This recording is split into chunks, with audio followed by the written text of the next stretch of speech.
नमस्कार भाई लोग, स्वागत है आपका हमारे यूट्यूब चैनल पे। आज हम करेंगे मार्च मंथ का करंट अफेयर, सॉरी मार्च नहीं, मार्च तो हो गया ना, अप्रैल महीने का करेंगे क्या करंट अफेयर, है ना। पूरा का पूरा ऑब्जेक्टिव में आप देखिए, उसका मजा लीजिए, है ना। तो अब हम करने वाले हैं किसका, अप्रैल मंथ का करंट अफेयर। आइए इसको देखा जाए, है ना। अप्रैल मंथ का करंट अफेयर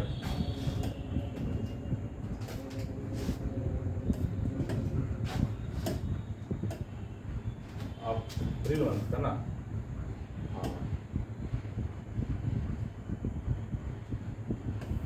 हाँ, ये मिल गया रे। चलिए देखिए, अच्छा ये करंट अफेयर कब का रहेगा, ये करंट अफेयर जो रहेगा किस मंथ का रहेगा, स्पेशली अप्रैल का रहेगा। अप्रैल का ध्यान रखेंगे, है ना। किस मंथ का रहेगा, स्पेशली करंट अफेयर जो रहेगा ये, है ना, अप्रैल का रहेगा। इसको आप अप्रैल कहते हैं, है ना। तो अप्रैल का A to Z पात्रता दर्पण का क्वेश्चन रहेगा और बड़ा मजा आएगा। इतना अगर कर लीजिए तो कहीं छोटा क्वेश्चन छूटने का संभावना नहीं है, छोटे क्वेश्चन, ठीक ना। चलिए शुरू किया जाए। क्वेश्चन नंबर 1 में है कि वर्तमान में दिल्ली के मुख्यमंत्री कौन है। अभी हम बता रहे थे, है ना, सब्जेक्टिव में, कि दिल्ली के मुख्यमंत्री जो है बने हैं अभी कौन, अभी बनी है रेखा गुप्ता। अभी बनी है कौन, रेखा गुप्ता, ध्यान में रखेंगे, है ना। अभी दिल्ली में चुनाव हुआ था, उसमें जो आप पार्टी था, है ना, आप पार्टी जो अरविंद केजरीवाल का, वो जीता है कई सीट, 22 सीट, जबकि बीजेपी जो है ना, वो जीता है कितना, 48 सीट, कुल मिला के 70 सीट था। तो इस तरह से जो जीता है अधिक उसको मिलेगा। तो बनी है रेखा गुप्ता कौन, बीजेपी के मुख्यमंत्री, ध्यान रखेंगे कहाँ पे, दिल्ली के। इससे पहले थी आतिशी मालेना, और इससे पहले थे अरविंद केजरीवाल जेल गए थे तो बनी थी आतिशी मालेना, है ना। ध्यान रखेंगे रेखा गुप्ता जो है दिल्ली के चौथे, है ना, दिल्ली के चौथे महिला मुख्यमंत्री बनी है, चौथे महिला मुख्यमंत्री, है ना। इससे पहले कौन कौन रही है, इससे पहले रही है आपका सुषमा स्वराज रही है, शीला दीक्षित रही है, और ये बनी थी अभी आतिशी मालेना, और ये रही है चौथी रेखा गुप्ता। तो ध्यान रखेंगे ये सब क्वेश्चन, है ना। और अब बढ़ाते हैं क्वेश्चन नंबर 2। क्वेश्चन नंबर 2 में है कि दिल्ली में अभी तक कितने महिला मुख्यमंत्री बन चुके हैं। तो ये बोल ही चुके थे, है ना। कितना बना है, 4 गो, कितना बना है, 4 ना। अभी बोल रहे थे हम, पहले बनी है कौन, सुषमा स्वराज, पहली बनी थी महिला मुख्यमंत्री दिल्ली के सुषमा स्वराज, है ना। दूसरी बनी थी कौन, ये हो गया फर्स्ट नंबर। सेकंड में बनी थी कौन, शीला दीक्षित। दूसरे में बनी थी कौन, शीला दीक्षित हो गया। तीसरा में बनी थी कौन, तीसरा बनी थी अभी अरविंद केजरीवाल जेल गए थे तो आतिशी मार लेना, तब बनी थी कौन, आतिशी मार लेना, आतिशी उनका नाम था, है ना। और चौथा बनी है अभी कौन, ये रेखा गुप्ता। चौथा बनी है कौन, रेखा गुप्ता। तो अभी तक कहीं महिला मुख्यमंत्री कितना, चौथा है, 4 है, ठीक ना। ध्यान रखेंगे। ये हो गया क्वेश्चन नंबर 2। क्वेश्चन नंबर 3 में है कि हाल ही में किस पूर्वोत्तर राज्य में राष्ट्रपति शासन लागू हुआ है। तो हाल ही में जो है ना, पूर्वोत्तर राज्य में राष्ट्रपति शासन लागू कहाँ पे हुआ है, तो आपको पता होगा कि कहाँ पे है, मणिपुर में। कहाँ पे, मणिपुर में। क्योंकि ना मणिपुर में लगभग 1.5-2 साल से चल रहा है, आपको विवाद चल रहा है 2 को जनजाति में, जिसका एक का नाम है मैतेई और एक का नाम है कुकी। तो कुकी और मैतेई जनजाति के बीच जो है ना विवाद चल रहा है, उसी में क्या हुआ है, यहाँ पे विवाद चल रहा था, उसी में हुआ है क्या, लग गया क्या राष्ट्रपति शासन, है ना। और ये कब लगा है, तो आप रखेंगे 13 फरवरी को लागू हो गया है। क्योंकि ना 19 फरवरी को वहाँ के जो मुख्यमंत्री थे, है ना, बीरेन सिंह, वो दे दिए हैं इस्तीफा, है ना। जब इस्तीफा दे दिए तो कोई उपाय बचा नहीं, तो लग गया राष्ट्रपति शासन कहाँ पे, मणिपुर में, ध्यान रखेंगे, है ना। क्वेश्चन और आगे बढ़ाते हैं, नेक्स्ट मतलब क्वेश्चन नंबर 4। क्वेश्चन नंबर 4 में है कि हाल ही में मणिपुर के मुख्यमंत्री बीरेंद्र सिंह ने 9 फरवरी को इस्तीफा दे दिया। यहाँ पे राष्ट्रपति शासन कब लागू हुआ, बोल रहे थे 13 फरवरी को 9 फरवरी को दिया है मुख्यमंत्री बीरेंद्र सिंह इस्तीफा, और 13 फरवरी को हो गया वहाँ पे क्या, राष्ट्रपति शासन। आगे बढ़ते हैं। आगे है very short range air defence system किसने बनाया है। तो वेरी शॉर्ट अभी बताए थे, सब सारा कर चुके हैं सब्जेक्टिव में। अगर सब्जेक्टिव एक बार देख लीजिएगा तो ऑब्जेक्टिव फटाफट हो जाएगा, है ना। तो जगह क्या very short range air defence system बनाया है कौन, ये बनाया है DRDO। ये बनाया है कौन, DRDO, है ना। और क्वेश्चन नंबर 6 में है कि हाल ही में DRDO ने very short range air defence system का निर्माण किया है। इसका परीक्षण कहाँ से किया गया था, तो ये बताए थे किसमें, सब्जेक्टिव में। कहाँ से किया था, चांदीपुर, उड़ीसा के चांदीपुर से किया गया था। देखिए जितना भी DRDO बनाता है डिफेंस सिस्टम वाला, ये सब का सब अधिकांश परीक्षण करता है कहाँ से, चांदीपुर उड़ीसा से। और जितना बनाएगा इसरो, है ना, तो वो करेगा कहाँ, आंध्र प्रदेश के श्रीहरिकोटा से करेगा अपना परीक्षण, है ना। क्वेश्चन नंबर 7 में है कि थल सेना के पूर्वी कमान कलकत्ता में है। सही बात है, थल सेना के पूर्वी कमान कहाँ पे है, कोलकाता में है। तो हम करंट अफेयर की है, ये तो है जनरल क्वेश्चन, है ना, लेकिन करंट अफेयर है। थल सेना के पूर्वी कमान जो कलकत्ता था ना, उसका नाम था क्या, उसका नाम था फोर्ट विलियम। उसका नाम था क्या, फोर्ट विलियम। और इसी का नाम जो है हाल में बदल दिया गया है। फोर्ट विलियम का नाम कर दिया गया है क्या, इसका नाम कर दिया गया है विजय दुर्ग। ध्यान रखेंगे, इसका नाम कर दिया गया क्या, विजय दुर्ग, इसका नाम कर दिया गया है। बढ़िया क्वेश्चन है, याद रखना।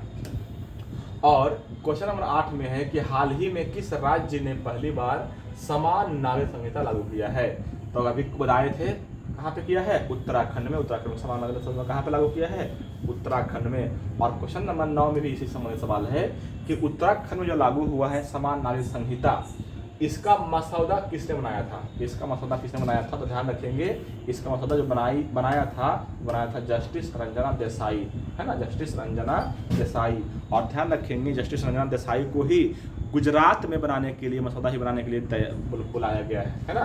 किसके लिए, किसके लिए, समान नागरिक संहिता के लिए। किसके लिए, तो ध्यान रखेंगे समान नागरिक संहिता के लिए, है ना, समान नागरिक संहिता के लिए। कौन, जस्टिस रंजना देसाई बनाई है ना। ध्यान रखेंगे। और ध्यान रखेंगे उत्तराखंड में समान नागरिक संहिता कब लागू किया गया है, ये लागू किया है 27 जनवरी को। और इसी के उपलक्ष्य में 27 जनवरी को मनाना शुरू किया गया है क्या, समान नागरिक संहिता दिवस, है ना। तो ध्यान रखेंगे 27 जनवरी को क्या होगा, समान नागरिक संहिता दिवस मनाया जाता है 27 जनवरी को, है ना। और बढ़ाते हैं क्वेश्चन नंबर आगे। 10 में है कि गुजरात में नागरिक संहिता तैयार करने के लिए किसकी अध्यक्षता में बैठक बुलाई गई है। तो ये बोले किए थे किसकी अध्यक्षता में, जस्टिस रंजना देसाई की अध्यक्षता में, है ना, क्योंकि ये बना चुकी है सफल उत्तराखंड में। क्वेश्चन नंबर 11 में है कि हाल ही में हुए रामसर स्थलों की घोषणा के बाद भारत में कुल कितने रामसर स्थल हो गए हैं। बता रहे थे सब्जेक्टिव में, कितना, 89 हो गया। कितना हो गया, 89 हो गया है ना। कितना हो गया, 89। और जुड़ा है क्या, वो तो 4 गो नया बन गया है, भारत में जुड़ गया है रामसर स्थल, है ना। कौन कौन, एक का नाम है सक्का राई कोट्टई पक्षी अभ्यारण्य है ये, है ना, पक्षी अभ्यारण्य। ये कहाँ पे है, ये है आपका तमिलनाडु में। सक्का राई कोट्टई पक्षी अभ्यारण्य कहाँ पे, तमिलनाडु में है। एक याद रखेंगे आप, थेरथंगल, एक याद रखेंगे थेरथंगल पक्षी अभ्यारण्य, ये भी कहाँ पे है, ये भी तमिलनाडु में ही है। ये भी शामिल किया गया है। अभी चारों नाम बोलते हैं, हाँ, चारों नाम बोलते हैं। पहला हो गया सक्काराई कोट्टई, दूसरा हो गया थेरथंगल, तीसरा हो गया है खेचे ओपलरी। तीसरा हो गया कौन, खेचे ओपलरी, है ना, वन्यजीव अभ्यारण्य है। ये कहाँ पे है, तो ये है आपका सिक्किम में। खेचे ओपलरी कहाँ पे है, सिक्किम में। और एक और हो गया आपका कौन, एक होता है आपका उधवा, है ना, उधवा झील कहाँ पे है, ये है आपका कहाँ पे, झारखंड में। कहाँ पे, झारखंड में। तो इस चारों को शामिल किया गया है। अभी चारों को याद रखेंगे अच्छे से, इज्जत से, नमस्कार करके। चलिए अब बढ़ाते हैं क्वेश्चन नंबर 11 के बाद 12 में। हाल ही में भारत के कितने रामसर स्थल को जोड़ा गया है। हाँ, तो कितना बोले थे, 4 को जोड़ा गया है ना। और अब कब कितना हो गया है, तो 89 हो गया, 89 हो गया, 4 को जोड़ा गया है।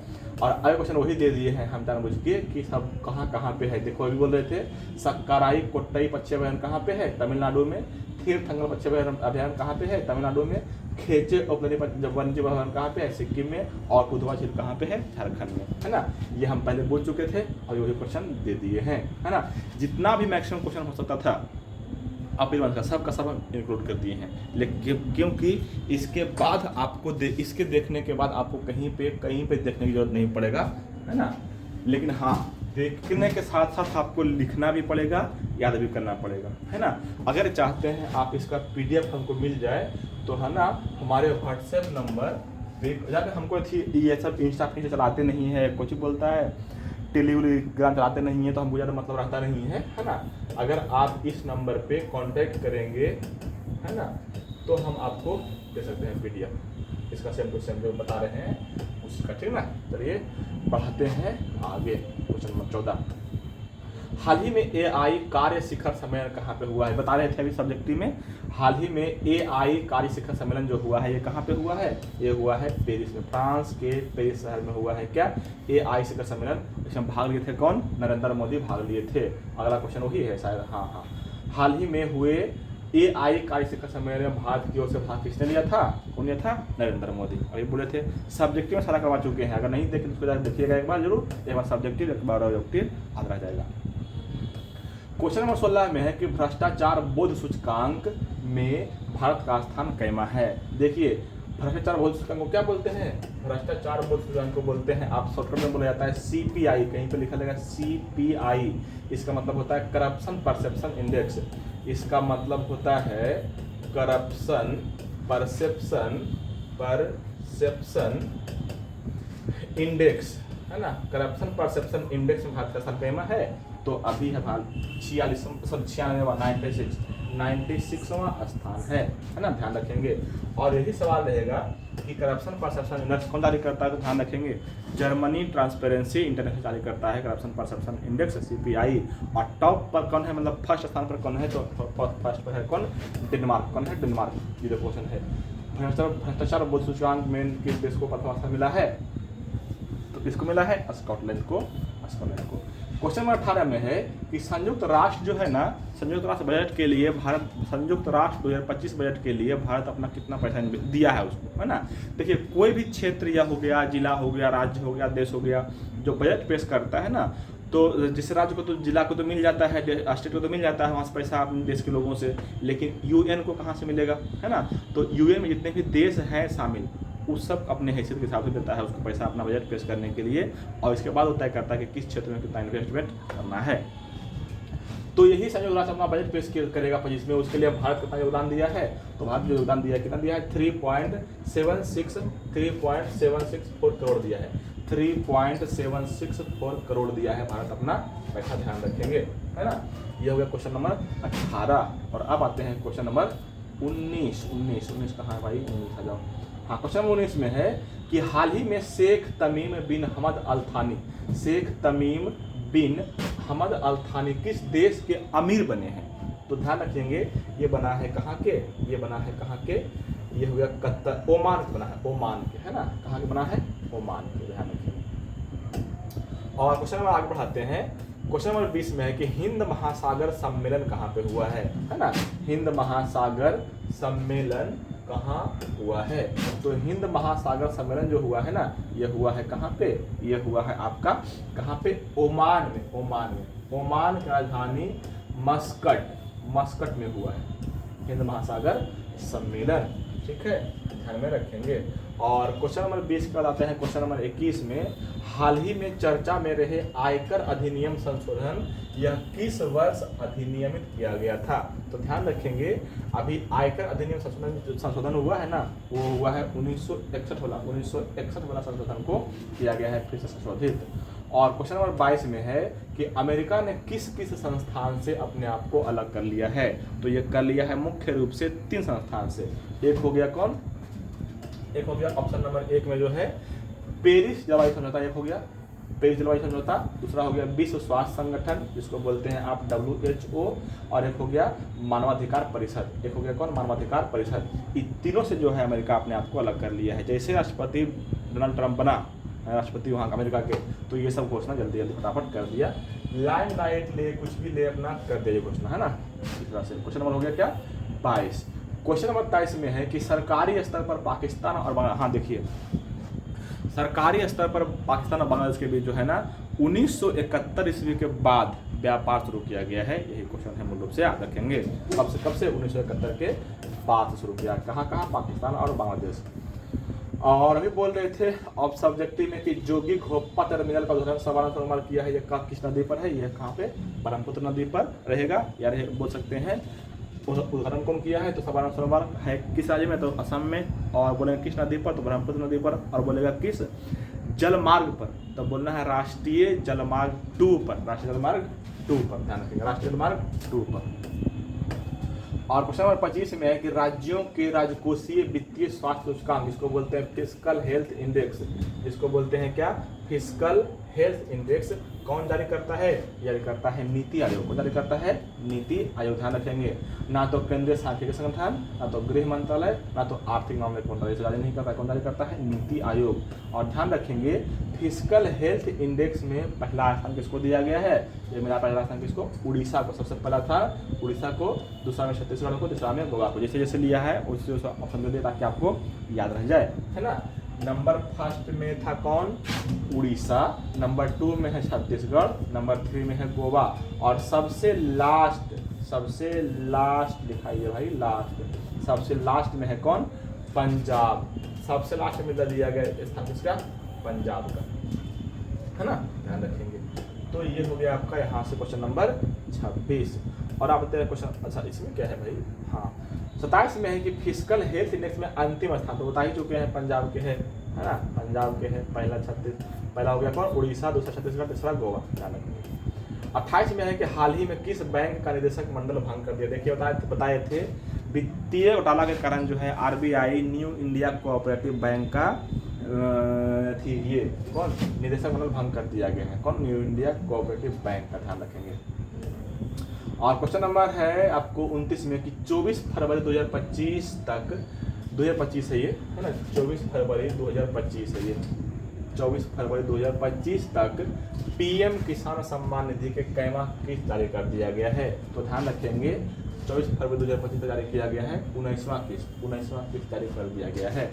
और लास्ट क्वेश्चन इसमें आ गया आपका, है ना, आज का लास्ट क्वेश्चन कि वित्तीय घोटाला के कारण न्यू इंडिया कोऑपरेटिव बैंक का निदेशक मंडल कितने दिनों के लिए भंग किया गया है, कितने दिनों के लिए, 6 माह के लिए, कितने दिनों के लिए, 6 माह के लिए भंग कर दिया गया है, कितने दिनों के लिए, 6 माह के लिए, है ना, 6 माह के लिए भंग कर दिया। कौन भंग करता है, RBI